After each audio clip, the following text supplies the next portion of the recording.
Welcome. I'm so glad that you can join me here today. 307, pages 737 and 38 out of 850 on what is shame and guilt. Little by little, step by step, we learn in this process of how to shift our consciousness, if you will, into this thing as we know it, ascension.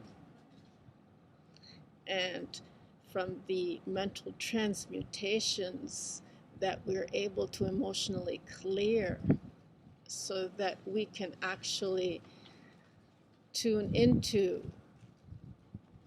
transfiguration and being able to see in others all that is biological, that we're able to see that aura and their spiritual soul and everything else that might be guarding them, for instance, and how it is that we can shift and our shape even, and our world, to shape our world with. And we do this through the ability of transformation and transmutation and then transfiguration. And as we keep transcending, we keep ascending into different various levels of frequency. And throughout the book, we keep practicing. And this one deals with mental transmutation, in that we are clearing our emotions, our electromagnetic fields from within, and also the electromagnetic filaments that go into collapsing our reality that is non-biological, of course, that we can turn things into matter,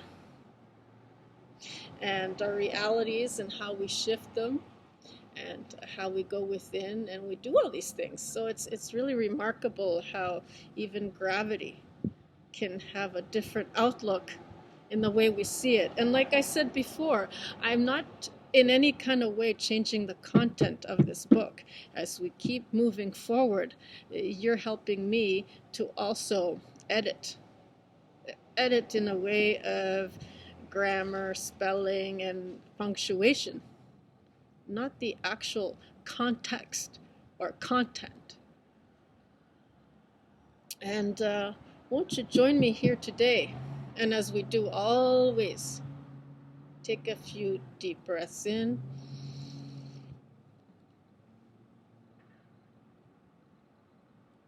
And then release it out. And then try to find a circular motion of breathing in and out in such a way where we're breathing in simultaneously at the same time from the soles of our feet and above through our crown, space center, all the way, and right here, congregate into this center point, anchor in the heart space center, okay? And breathe it out into the resonating field, and then again.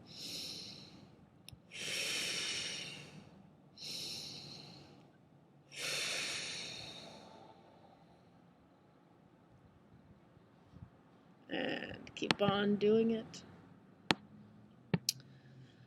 Let's step into this grounding frequency, the silence and peace from within. Do you feel the grounding? And let's begin.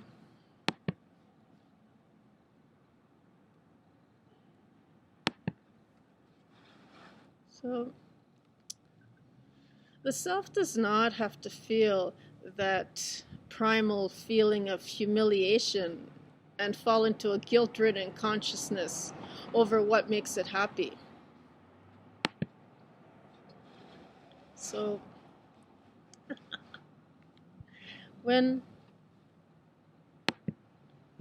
identifying with itself as human to experience the pleasures it wishes. The programs dictating the shoulds from the ego mind's driven and social standards make it challenging enough to be in anywhere for too long and becomes the trapping of its game. So where do we feel that we become snared? Like, what is it that we're overdoing, overindulging, neglecting in other ways? Feel the depravity is where we overindulge. And is there like any kind of disorders we need to work through? And if so, can we? Like, for instance, eating disorders I can think of as one of them that I still kind of get snared into. Where I overindulge, and I think, where exactly am I depriving myself and feeling the depravity? These programs from my, as I was growing up and within my family, where I was being neglected with food and things like this, and where is this coming from? And we try to clear it. Where have we been traumatized, where we feel these things, that we're overindulging, abusing, taking it over and off its balance? And where do we feel that? And so this is where we get trapped. This is where we feel stuck, because we don't know how to work through it. And the first step is to see where it is, accept it, acknowledge it.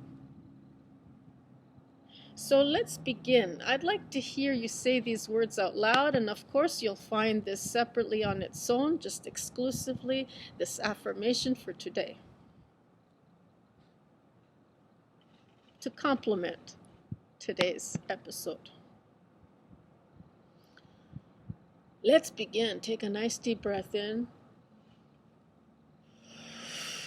and out, and say these words with me. Let's begin.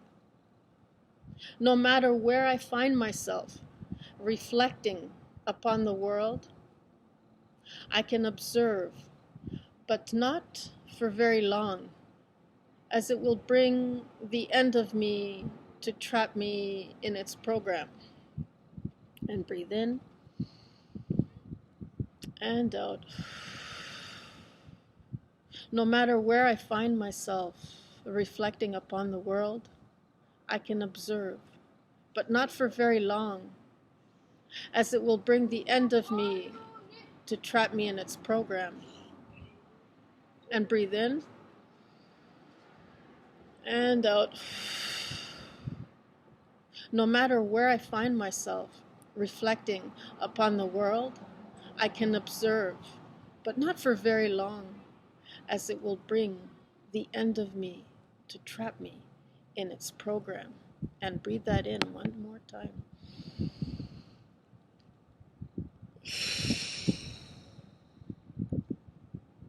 And this is just one level to leverage from this affirmation. For some, they might not be needed or required. For others, you will know, because you'll have some kind of catching to it, a reaction to it, an uncomfortable feeling to it. So just keep working through it by saying these words out loud and see what you get throughout the day. But this is just one level, depending where you're at, that it will actually work, because otherwise it has no relevance. And so with that, we learn to become less rigid so that we're not breakable. Like I used to get my heart broken in so many relationships pertaining to my profession, as I mentioned in previous episodes. So let's continue on with this guilt and shame, and where exactly it is that we catch or react and find ourselves stuck in a guilty situation or a charge or a shame.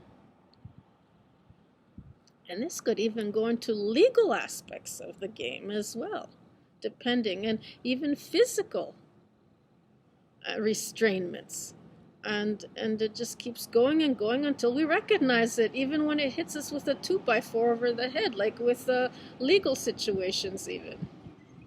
And sometimes even imprisonment, actual physical imprisonment. So this is, where exactly are we feeling the guilt that we're representing and reflecting it out so that we can learn from our environment? And this is what we're working on.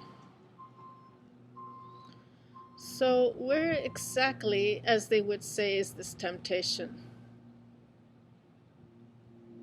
Guilt can be of a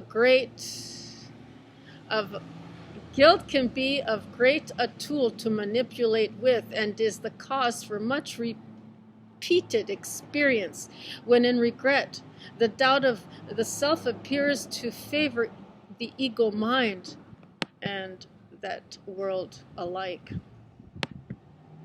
to be driven by in that kind of mirrored aspect that the ego mind rules over, an ego-driven world.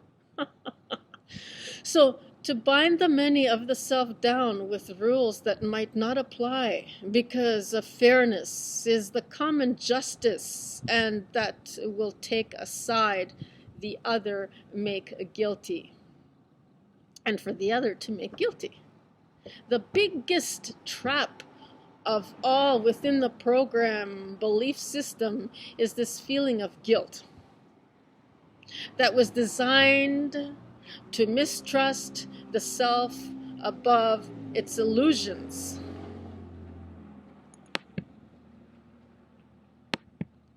When the self is confused and conflicted with contradicting plans to achieve its goals, with it must release them and instead rely on faith to fulfill the feeling of its wishes. And hope, too, can be of similar usage to apply within these methods. The feelings will create the conflict, as they might not make for any sense, yet they will never forsake the self that has for many a time neglected how it feels for what is righteous.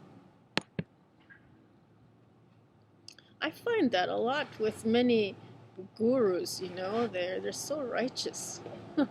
So this isn't about turning or shape-shifting into guru mentality, rather to shift into another consciousness, another frequency, transcend into another level. Version of yourself. Yourselves, rather. So, moving on to page 738.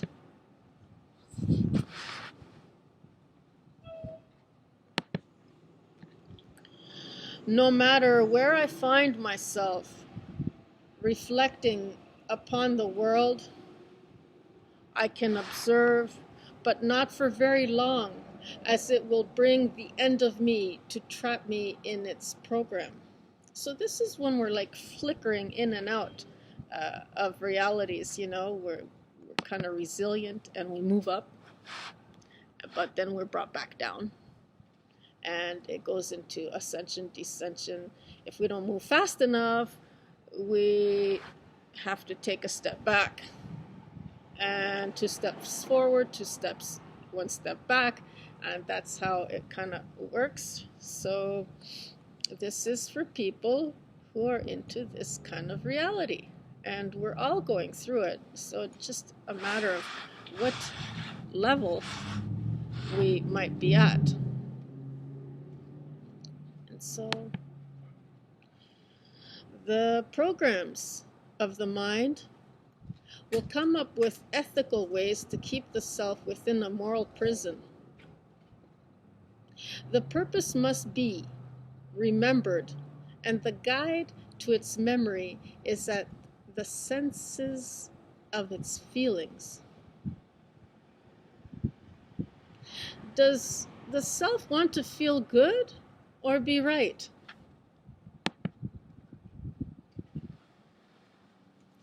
What are these beliefs, these mindsets that make us so rigid that we must learn to just let it go? I mean, do we really have to fight for our right of the party? No. Okay, so let's keep going. Shall the self continue to allow the disrupt of its flow of many synchronicities to worry over the snapshot of a time and place that it did not yield to the conform by them?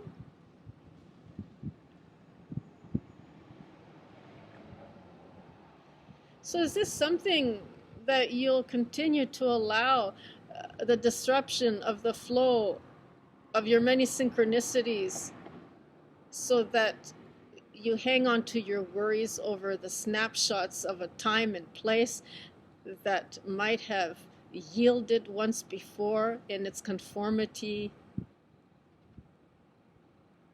to your awareness? Weighing the pros and cons that might be in a world made up of punishment and suffering is not made up of that for self unless it really wants to be. The universe did not yearn for the longing of its life to be experienced in this way. So, why would the self want for the divine experience to be this way? So in other words, if it's something that you really don't really like doing for a living, but you're doing it for the money, step out of it.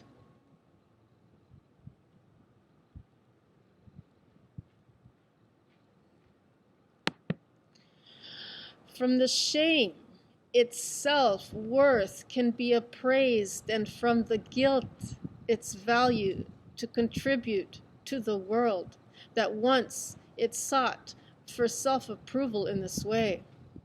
And so, for today, the purpose of the shame and guilt was for the self to learn from its authenticity and unique expressions that it brings to its universe.